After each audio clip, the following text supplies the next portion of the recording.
When nothing is really important to you, it's easy to get pulled into anything that's important to the people around you. Not always with good consequences, by the way. So think about that for a minute. When you don't know what you stand for, you'll follow almost anything.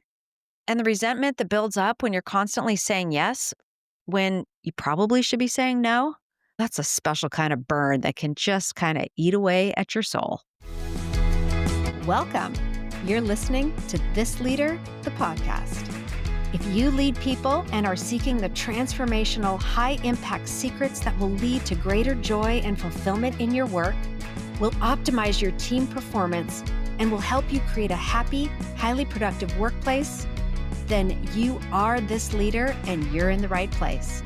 I'm your host, Claire Laughlin, and each week my guests and I will explore the mindsets, techniques, and actionable strategies that will help you build the career, team, and organization of your dreams. Because I believe no one should have to suffer in a dysfunctional workplace. Let's get started. You know, growing up, my parents used to worry about me. And it wasn't because I was getting into trouble or acting out. Well, at least not at first. Quite the opposite, actually. Their biggest concern when I was a young child was that I was too agreeable. They'd watch me with other kids and in different situations, and they'd say, "We're a little worried that you're getting walked all over because you just seem to go along with everything." And looking back, they weren't wrong. I was born a middle child, a peacemaker, and agreeable by nature. But I guess over time, I began to believe that being agreeable was some sort of a virtue. Maybe that's what got me attention or something. So that's what I practiced. I don't know the whole psychology of it, or I don't have time to unpack it here, but I genuinely believed that being easygoing was helpful and it's what I should do. So I became really, really good at not having opinions of my own, at going with the flow, and at being whatever other people needed me to be. But here's what I've learned. There's a real cost to that. It's not that it's a bad set of qualities, because I think being agreeable is very nice. And so I'm not against it. For me, it took me a long time to learn to be assertive. And there's a real cost to not being assertive. And it's so much bigger than I ever realized when I was living it. Now, if you listen to my recent episode about the drama triangle, you know how we can get stuck playing victim, rescuer, or persecutor roles with the people in our lives. Well, I want you to know that assertiveness is actually the pathway out of that triangle. It is one of the most powerful pathways from powerlessness to choice. When you can communicate your needs honestly while still respecting others, you step out of those destructive patterns and you learn to take up your fair share of space in the world. But let's talk about what happens when you don't develop this skill. So, what did my lack of assertiveness actually cost me? Well, in my early career, I was the queen of overwork. I bet many of you are familiar with that. I couldn't say no to additional projects, extra responsibilities, or unreasonable deadlines. I thought I was always supposed to say yes. And let's be honest, as an early career individual contributor, that is really the expectation, right? And maybe more importantly, I kept getting pulled into everyone else's priorities instead of taking the time to figure out my own path. I was really over-focused on what other people wanted and not really on what I was personally thinking, feeling, or needed. And here's an insight that was really groundbreaking for me. When nothing is really important to you, like it was for me, it's easy to get pulled into anything that's important to the people around you. Not always with good consequences, by the way. So think about that for a minute. When you don't know what you stand for, you'll follow almost anything. And I was living proof of that. So I ended up in some, precarious situations. Relationships that weren't right for me, job assignments that didn't align with my strengths, commitments I'd made without really thinking them through. All because I hadn't practiced knowing or speaking up for what mattered to me. The professional cost was notable. The personal cost was even greater. I watched other people make decisions about my career path while I just, went along with it. I missed opportunities to add real value because I was too busy being agreeable to share my own ideas.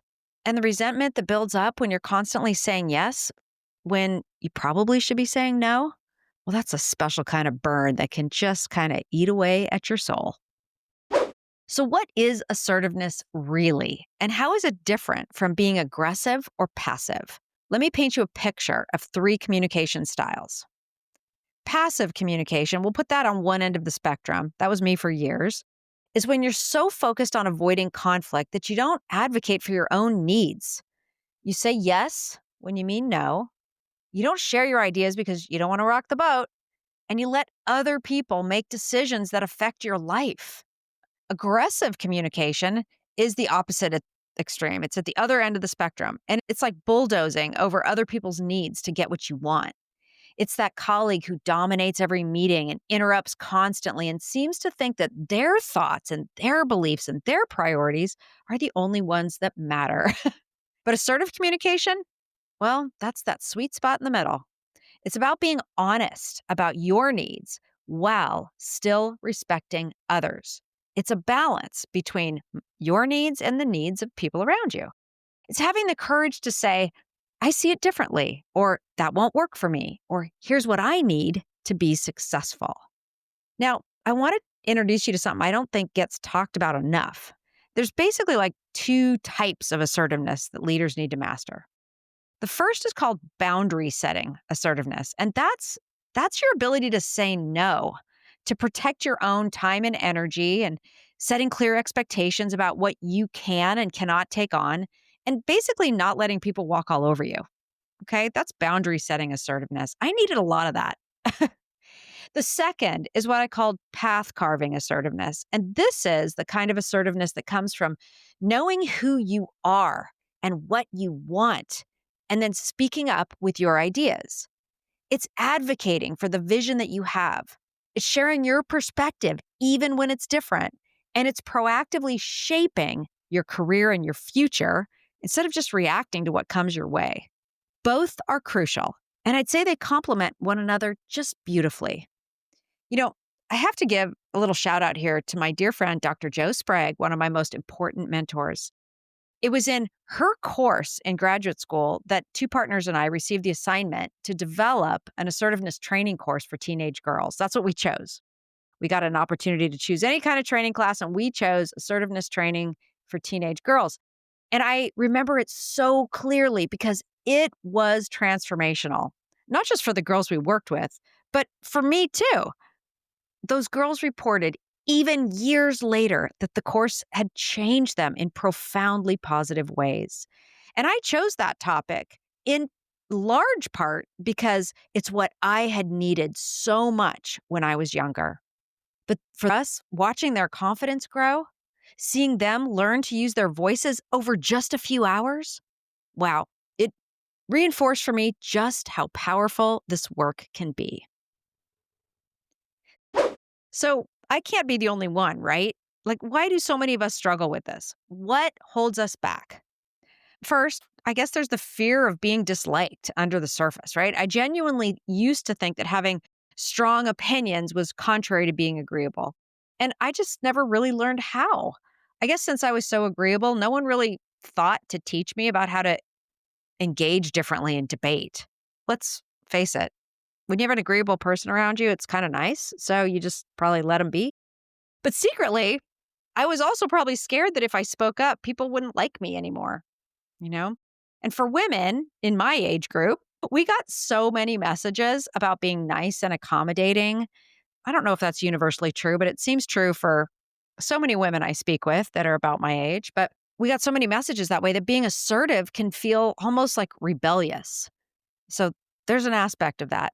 Then there's also, of course, the lack of self knowledge. You can't do that path carving type of assertiveness if you don't even know what really matters to you. I spent years not having strong opinions because I'd never really taken the time to figure out my own values and priorities.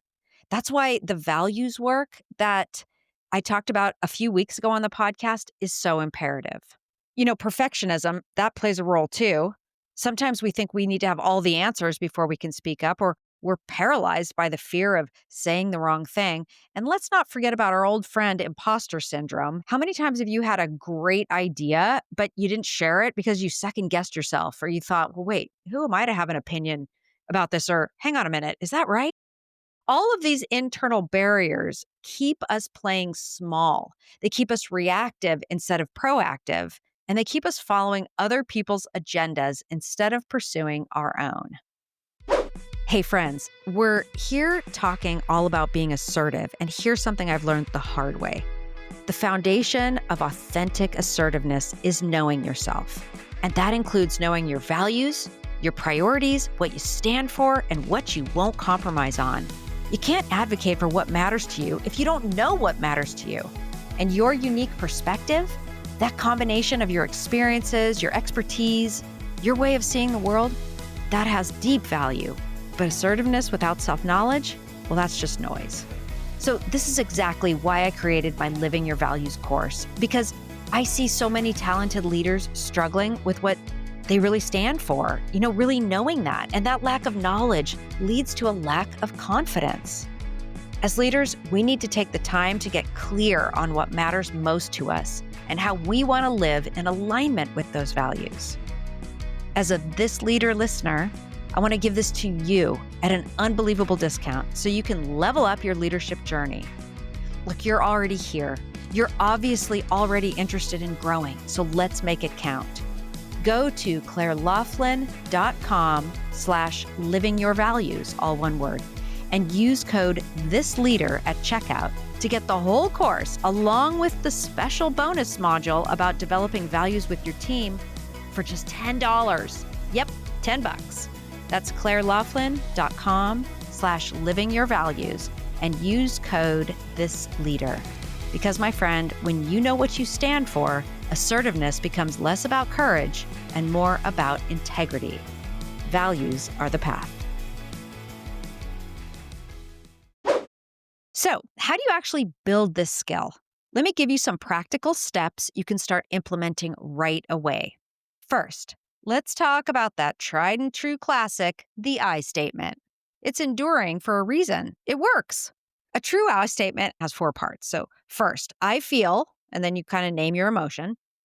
Second part, when, and you name the specific behavior or the observation that you made.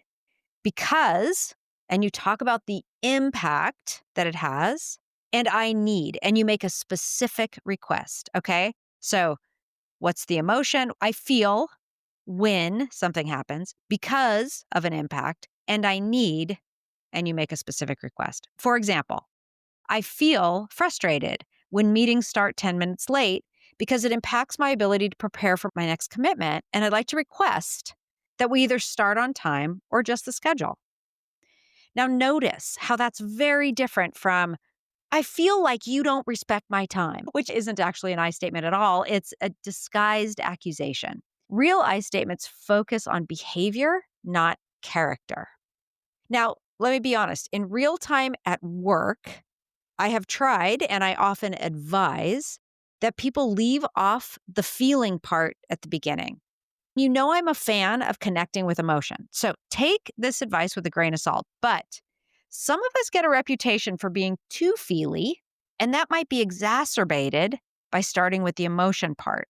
So if you left that first part, the feeling part, off the I statement, here's what it would sound like.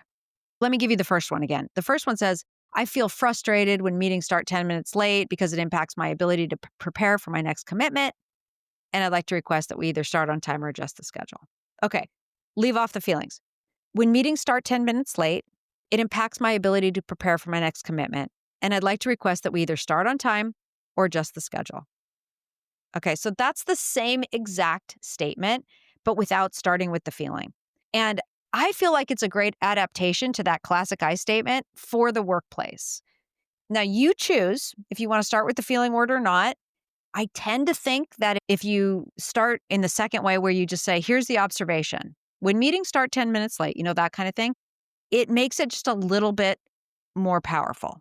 But you choose and you see which one feels more authentic to you. And even more importantly, perhaps, which seems to yield better results with the people that you need to make I statements with. Now, I want to introduce you to a similarly powerful concept. And this is from the book, The 15 Commitments to Conscious Leadership.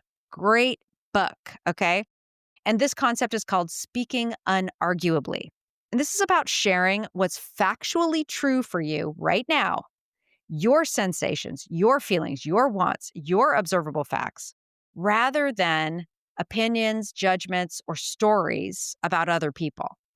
Okay. Because when you're talking about these things, that's what we say is unarguable. So instead of saying you're being unfair, which people can argue with that easily because someone can dispute your interpretation. Instead of saying, you're being unfair, to be unarguable, you might say, I feel confused and frustrated, which nobody can really argue with because it's your direct experience. And just in my experience, people might still try to argue with these statements, but hopefully you're dealing with people who can respect your basic thoughts and feelings. So to be unarguable, you just name it. I feel confused and frustrated. Okay.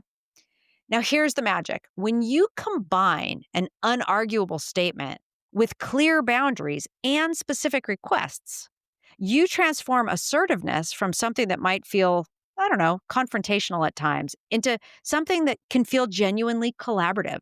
So let me show you that formula. It's a boundary plus an arguable statement plus a constructive request. So imagine somebody's asking you to take on extra work. Here's the boundary. I'm not able to take on another project right now. It's unarguable. Like, I want to keep my commitments realistic so I can deliver quality work. Then make a request. Could we look together at which priorities should take precedence or who else might be best positioned to handle this? Ah, man, isn't that beautiful? Boundary plus unarguable statement plus constructive request. Boom. That's a mic drop. Okay. So for the manager who always contacts you after hours, you might say, boundary. I don't respond to emails after 6 p.m. Unarguable. I want to keep my evenings for family so I can be fully present at work during business hours. Request. Would you be willing to flag anything truly urgent by text so I can respond quickly while holding other matters for business hours? Okay. Boundary plus unarguable statement plus constructive request. Let's do one more. Let's talk about the workplace that's overloaded with meetings. Boundary. I won't be attending every meeting on my calendar. Unarguable. My ability to get my highest priority work done gets compromised when my schedule is overpacked with meetings. Request. Could we identify which 2 or 3 meetings are most important for me to join so I can focus on adding real value there? Okay. That makes it like actually collaborative. You're stepping into problem solving together. You see how different that feels? You're not just saying no, you're owning your choice, you're explaining your truth, and you're offering a path forward that engages people's natural desire to problem solve together. Now, sometimes even with this approach, you need to escalate. So I think about this like the assertiveness staircase, step by step, and it's crucial for leaders to understand. Step 1 is gentle assertion, and that's what we just practiced. You state your boundary with an unarguable truth and a constructive request. Step 2, if step 1 doesn't work, is what we call firm assertion. You acknowledge that your first attempt didn't work, you restate your position more directly, and you clarify the consequences. Like, I shared last week that I need 48 hours to do really quality work, and this request came in this morning for tomorrow's deadline. I feel concerned about the pattern here. I need us to build in appropriate timelines, or I'll need to request an escalation meeting to discuss workload management. Okay. So firm assertion. You got to acknowledge that that first attempt didn't work, restate your position more directly, and you clarify consequences. If that doesn't work, you got to move up to step 3, strong assertion. And that's when you really follow through on the consequences you've stated. So you could say, I brought up the deadline issue twice now. I really care about doing good work. And I also need to protect our standards. So I'm going to schedule time with, our managers to discuss how we can better align expectations with realistic timelines. Okay. So again, say this with the right tone of voice. Stand up straight when you say it. Look the person in the eye. Don't be confrontational. Just clear. Brene Brown always says, clear is kind. Okay. So the key for that escalating assertion is starting at step 1 and only escalating if your message isn't being heard. Most situations don't require escalation all the way to step 3. But if you haven't been assertive in the past, you might need to escalate for a little while because people are accustomed to you stepping over your own boundaries. If you have to talk about consequences, just be sure that you're prepared to follow through. Boundary is no good if we don't stick to it. Here's a pro tip. This language, this boundary language, it's going to be awkward at first if you're not used to it. So practice. Practice out loud. Practice in your car, in front of a mirror, or with a trusted friend. Practice in low stakes situations. The words need to feel as natural as possible when you utter them because when you're in a tense situation, when your boundary's been violated, you're going to revert to whatever you've practiced the most. So make sure you've done it several times. Okay, friends, here's your challenge for this week. I want you to choose one area where you've been a little too agreeable, a little too much on the agreeable side. Maybe it's taking on work that isn't really yours. Maybe it's staying quiet in meetings when you have valuable input. Maybe it's letting someone else make decisions that affect your work. And I want you to practice one assertive response. And just by the way, those patterns, they're going to be in the show notes for you. So come and get them. Longer term, I want you to get clear on your values and priorities so you know what's worth being assertive about. Because here's the thing, that agreeable little girl that my parents worried about, she's still in there. But now she knows what she stands for. And that makes all the difference. So when you know who you are and what matters to you, assertiveness isn't about being difficult or demanding. I mean, I highly value going with the flow and being agreeable, and I hope I never lose those qualities. But this is about showing up authentically and contributing your unique value and creating the kind of work environment where everyone can do their best work. That's leadership, and that's the kind of leader people actually want to follow. So, hey, if this episode resonated with you, please subscribe and follow along. Join us every week. These episodes really do build on each other. And next week, we're diving into another powerful leadership topic. So I don't want you to miss it. And if you're ready to do that foundational work of getting clear on what you stand for, check out my Living Your Values course. It's at clairelaughlin.com/livingyourvalues. And don't forget to use the code THISLEADER to get the course for just $10. You'll find the link in the show notes. The class is short, powerful, and it'll give you that clarity that you need to be assertive in the right way about the right things. Finally, if you know another leader who needs to find their voice, please share this episode with them. We're all in this together. Thanks for listening, and until next week, go lead the way.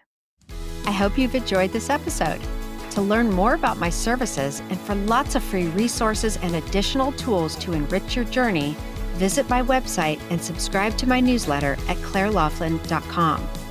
If you have a question about leadership, teams, or organizational culture you'd like me to address on the podcast, please reach out to me at support@clairelaughlin.com and connect with me on social channels at Claire Laughlin Consulting.